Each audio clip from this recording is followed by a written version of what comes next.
Is Anthony Yanez, and I'm 95 years old, and I'm talking about Disney animation. Your age always changes.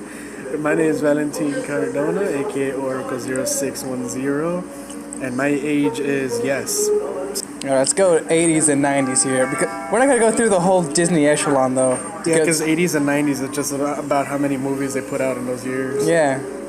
Alright. So we're going to do the highlights. My personal favorite among those are a goofy movie, Tarzan, and what was that movie with the horse? The horse? Yeah, Spirit. Oh, I don't even... you just brought back a memory I didn't know I had. I would say my top movies from the 80s... Shit, I forgot to introduce myself! Oh, shit. We'll just edit this in front of that. Okay, so... They'll never know we edited this together, did they? We'll edit it where we're both saying it at the same time. But, I would say my top 3 80s, 90s movies for Disney.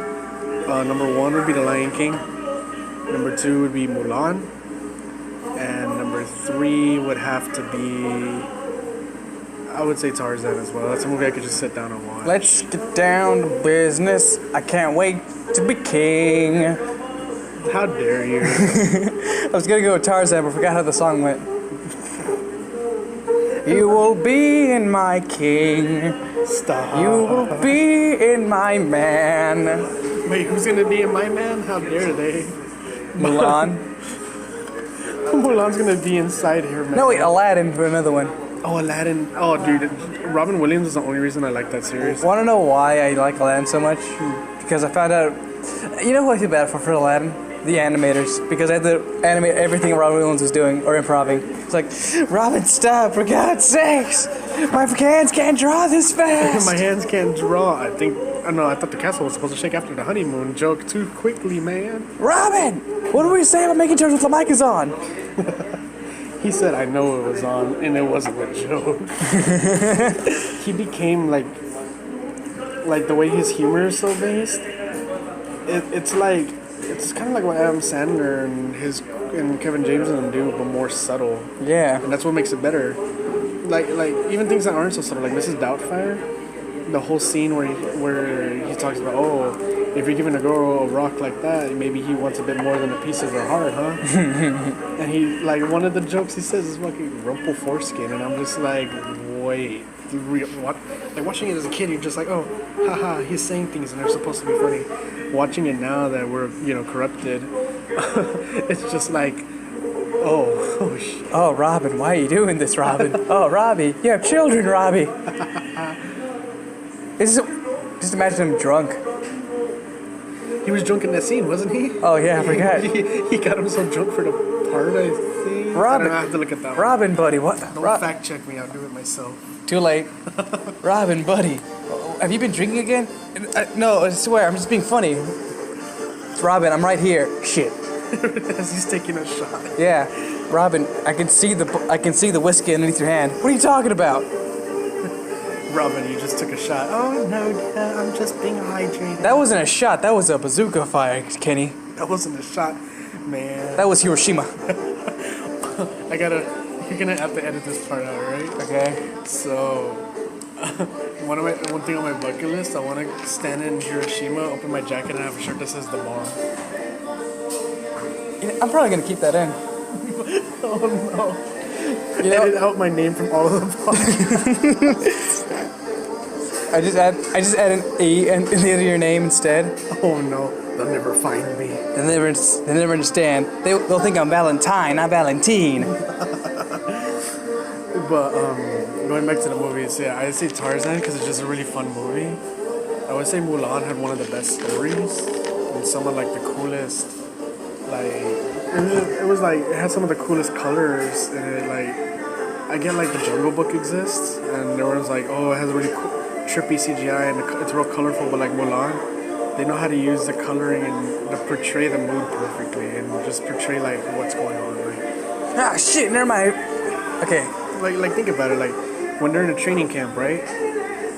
I was looking at it, and it's like they start out in the day, and it looks like a day where it'd be really hot out, right? They're all struggling, and then at night is whenever she completes the whole totem pole thing where she has to reach the arrow, right? and when she's sitting on top of it, it's dawn, right? It's the dawn of a new day, and it's dawning on everyone that they can do. It's dawning on the captain that like, oh yeah, he can, or what he thought was a he is like he can do this. He's not a failure. And I'm just like looking at it. It's like it's smart as fuck. It's detail, the detail. Give me more detail. The subtle things are what are the best. Is when you notice them, it's a reward. And I figured out my number one Disney film for music, specifically music itself. The Princess and the Frog. Hell yes, dude. You cannot tell me you're seeing Princess and the Frog. You can't tell me you're not gonna listen to it and just be like, I want to dance. If you tell me that you didn't sing when it says "When I'm a human being," then you're a liar. Dude, even like that was the catchiest thing in Disney. Even like the antagonist songs are like they're catchy. They make you want to sing them, and you're like, oh wait, that's a bad thing. But I love him. He's just that voice though. He's got friends on the other side. Dude, freaking the old lady in the swamp. Her song was my favorite because I love soul. I love soul music. She's almost there. She's almost there. She feels the spirit within her. But I would add that to the previous episode, the whole 2010s. It was 2010s, right? It was 2009. 2000. Oh, so to early 2000s technically. I would say then that Princess and the Frog, one of my favorite movies from Disney, hands down for 2D. That's got to be in my top 5 at least. Yeah. I go for Treasure Planet mainly because the animation is just amazing. It's so Treasure Planet has got to be one of the most underrated Disney movies. I mean, don't get me wrong, it's a good movie, but would I say it deserves more? It deserves enough. No, it deserves more. I gotta disagree. It deserves more. Like, so what if it's a movie about Yondu and Peter Quill? Yeah, but that was before the Avengers, and that's the only reason they wouldn't get popular. You're right. Damn it! Now I kind of want them to make that scene. I kind of want them to make that scene where he's like saying, "I'm gonna go home and watch Treasure Planet now because of you." Yeah, he's like, "Wait, hey, am I cool? You're like Mary Poppins, dude. Is he cool? Yeah, he's awesome. I'm Mary Poppins, y'all." It's beautiful, but and then he died. Oh, you just broke my heart with that statement. Yep. I would say, yeah, our selection of movies, at least in our opinion, those have got to be some of the best Disney movies. I know some of them seem overrated. Like I get like The Lion King, people will be like, oh, that's overrated. Come on, it was supposed to be like their small movie. What was the other movie they had? Pocahontas. No, it wasn't Pocahontas. It was Hercules, wasn't it? No, Hercules came out. Hercules came out a year before. Yeah, because Pocahontas was like the main focus of Disney, right? Yeah. And then they were like, oh yeah, you side team, make The Lion King, and The Lion King beat every other movie that they ever had. It's like that's not an awesome underdog story. I don't know. It An awesome underdog story. Let's see. Cars. Nah. He was top dog. You just had to find him. Cars follows the plot of Thor.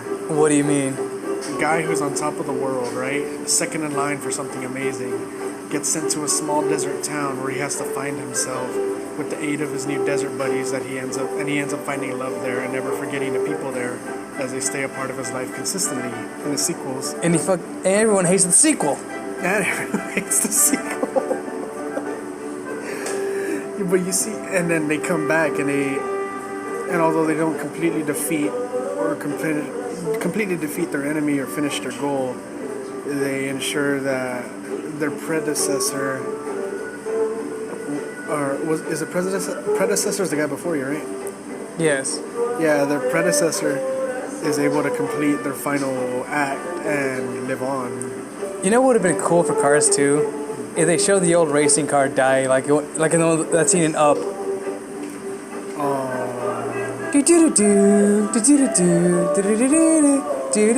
Oh, how could I forget Up? Oh, Wall-E and Up. I forgot those in the last episodes. Wall-E had, it's beautiful. It aged so well. Yeah, for a 90s episode, we're really sticking to 2000, aren't we? Well, we grew up with that. So only 90s kids remember this episode. I was born in 2001. I'm close enough. I grew up with it. I was born 99, so I beat you. You know what? This is going to be our second subject. Here we go. maybe 2001, but I still grew up with Game Boy, Nintendo 64, not knowing what the internet is and a dial-up, so you can't really complain, right? I was born in '99, and I grew up with an NES, an SNES, and a GameCube. I got cable in middle school. I played Harvest Moon. Until cable, I had Cubo for my after-school entertainment. It's time for Cubo Night Owl. And I watched the shit out of Ghostbusters and HeMan. You can't judge me. I don't, because I was forced to do that too before I got cable. Oh, do you remember after school you see like the Magic School Bus? Yeah. That was amazing. I learned more the Magic School Bus for science than I did in any of my science classes. For some reason, I remember that episode where He-Man's like, "You shouldn't do drugs. What's so bad about your life? I'm homeless." And, oh yeah, I'm sorry, Prince Adam, that I'm not rich and popular. I can't wait because that's going to be me in college. And He-Man shows up. What's wrong? I'm homeless. But you're in college. I'm homeless.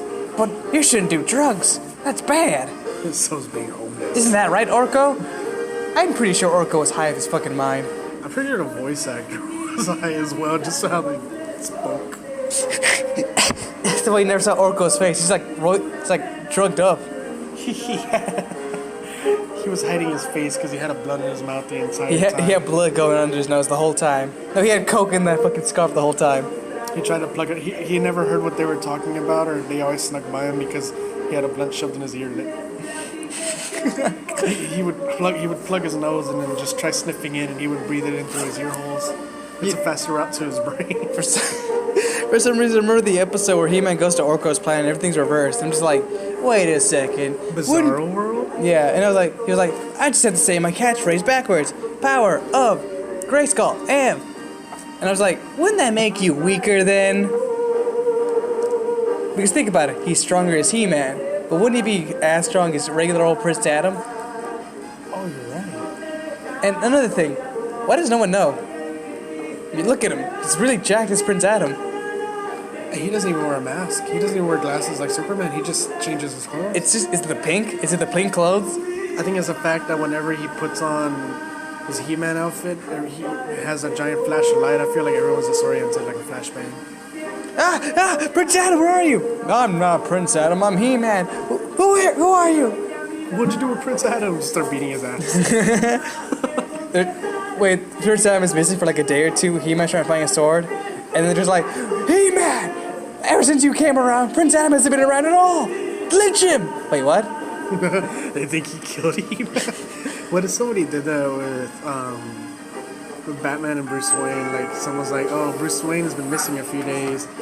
And then other heroes that don't know yet are like, well, Batman's been fighting for a couple days and we haven't found him, but when he left Wayne Tower. Oh no, he killed Bruce Wayne. You just jump in, like, you see like Joker, Harley Quinn, Poison Ivy, you just see all the Batman villains. And Batman's finally getting the upper hand because he's the Batman. Superman just comes in and knocks the fuck out of him. What did you do to Wayne? His mother trusted me. Dude, as soon as Superman raises his fist, Alfred walks in with the pill from Injustice. Yeah, it looks like I'm up to this shit again. Oh, Mr. Kent, get your fat ass over here. Alfred's a bad... Alfred is like my favorite DC character, hands down. I know everyone's gonna be like, I like my Supermans, my Batmans, my Flash, I like even my Black Canaries, right? It's Alfred. You know what's sick of me right now? Guess what Damian Wayne's new name is? Ian. Ian Wayne. Damn. Ian. Damn. Ian Wayne. See what I did there? Shut up, Valentine. You better make that extra loud. I'm gonna have to amp that up, aren't I? Make it ear rape. Just like a quick disclaimer beforehand, like, cover your ears. Damn. Ian Wayne. Where were we? How did we get into DC? I'm confused. We were talking about 90s movies. We were talking about 90s and Cubo. These tangents go way off, don't they? Yeah, we were talking about 90s and Cubo, which took us into Batman because of He-Man's not-so-hidden identity that stays hidden. It seems like a regular day for this. Oh, man. I would say my favorite movie from the 80s, like out of all the movies, Terminator 2. That's not Disney, Valentine. It's not Disney, but it's Terminator. I guess you're right. What's not magical about the Terminator? I mean, what's not magic about Arnold in general? Elementary Cop. It had its golden moments, right? Because of him, I can just put a really scruffy voice and just say, "Shut up," whenever someone's being loud. Is that really what you gained from that? This is the only thing I gained. That, and I used to sit down with a plate of cookies and a cup of milk, like the fat little child I was. Just imagine like you're making up the part that you're a child, you're just like a 17-year-old kid watching him with milk and cookies. Shut up. I told you I didn't do that the other week. But, alright. Like you're wearing your old PJs that don't even fit, they're like ripped open. I'm wearing my old shirt on one sleeve and my old pants on one leg. And people are just walking in, you butt ass naked with just underwear on. You're saying, "I have my clothes right here. Don't you see them?" I'm wearing a shirt and pants. All right, let's go to Denny's.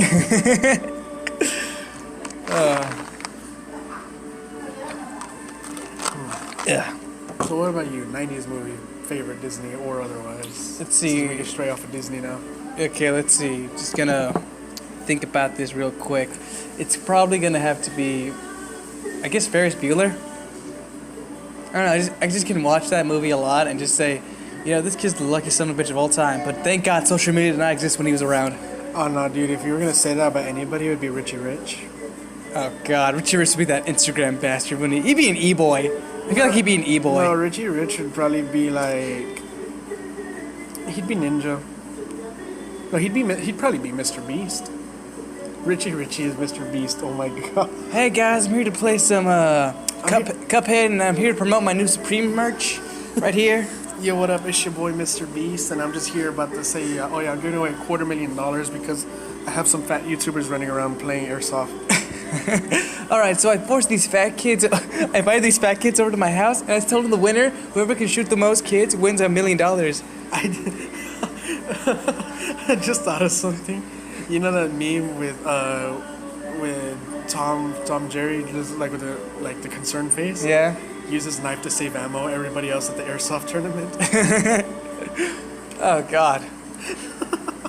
Everybody else at the Nerf tournament. Everyone else at the Richie Rich survival tournament. Oh, Richie Rich Battle Royale. I'm doing that now. I'm making that a game. It's just Richie Rich going like, "Alright, you want my millions? Do ya?"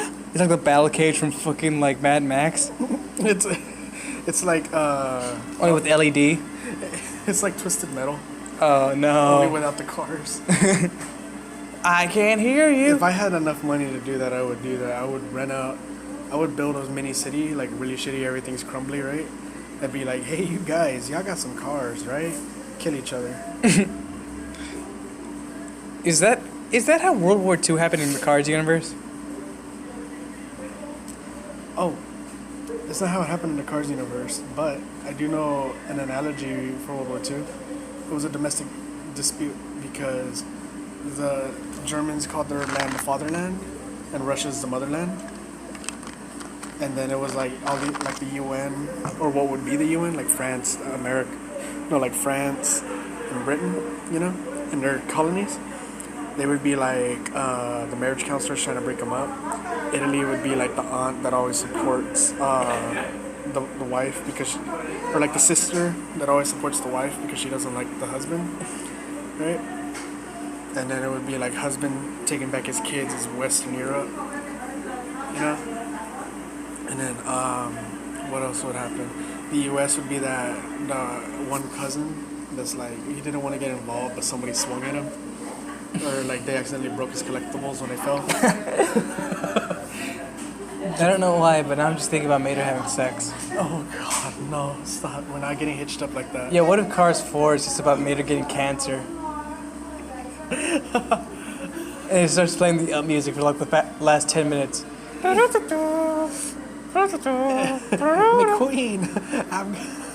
McQueen, I done blew a gasket. McQueen, I can't ride, McQueen. McQueen, I got rust in my carburetor. McQueen, I run out of blinker fluid. I just offended anyone who ever listens to this and likes cars. So Dan? Dan and Adrian are gonna kick our ass. But what else? What else would be over? Oh yeah, and then Sweden and Norway. are just like the two neighbors that just pretend they don't hear anything. Like, it's okay, sweetie, they're just fighting. It's normal. They pretend they like talk shit, but when they go outside, they act like nothing's happening. You pretty much just destroyed the U.S. history. You know that, right? By making that analogy. I mean, I could destroy the American Revolution. Do you want to? Not really. All right, I'm gonna do it. So, Please don't. I'll say that for next podcast. That's a longer explanation. God damn it. Anyway, what the fuck? Yeah, Disney. From Disney to World War II. Yeah, sounds about right. Never mind. We just did an episode about Donald Duck's war history. It's fine. Donald Duck was a Nazi. It was a dream. It was fine for the U.S. He was a Nazi. In a dream. He was a Nazi. Hey, in a dream, I was making out with someone. Did it happen? No. Okay, you got a point there. I'm gonna just go be sad now. Exactly. I'm Anthony Miles Yanez signing off. I'm depressed. Valentine, aka Oracle 0610, signing off. And we're Cash Money.